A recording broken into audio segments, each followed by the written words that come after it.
जेवायची सोय नको, लाईटची सोय नको, घरी गेल्यावर आता एक वाट नाही.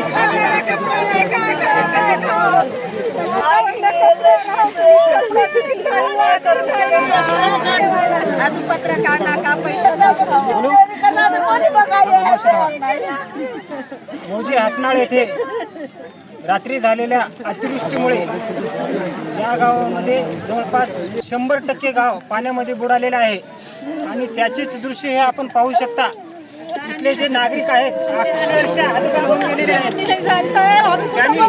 त्यामध्ये त्यांचा आर्थिक मानसिक आणि 5 ते 6 लोक अजून म्हणजे बेपत्ता असण्याची शक्यता आहे.